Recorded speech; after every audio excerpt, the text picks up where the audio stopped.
En este video se presenta el visualizador de formas primas.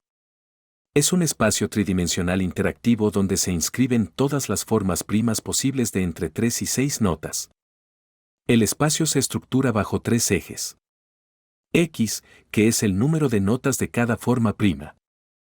Y, que es la desviación estándar de los intervalos de las formas primas, es decir, que tanta diversidad interválica existe dentro de la forma prima. Y Z, la apertura máxima de la forma prima o el valor de su intervalo máximo. Para comprender mejor cada eje, veamos por ejemplo la forma prima 3,1.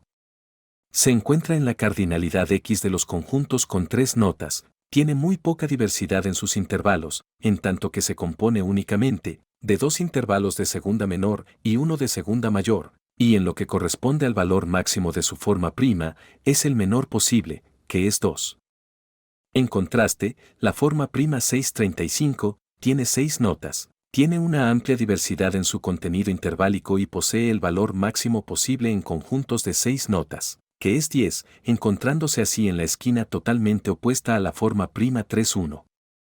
Como se ha podido observar, al posar el puntero del ratón sobre cualquier punto, se muestra la forma prima que representa y sus contextos tonales cercanos, conforme a la concepción de la forma prima escrita desde cero. Al dar clic a cada punto, se puede navegar a la página del calculador de diagramas de cada forma prima. Nótese cómo ubicar las formas primas desde estas cardinalidades permite, por ejemplo, ver aquellas formas primas de un mismo número de notas y un mismo valor máximo de apertura, y buscar aquellas que tengan mayor o menor diversidad en su contenido interválico. O ver aquellas que tengan una diversidad similar pero diferente número de notas, como 311 y 6Z36.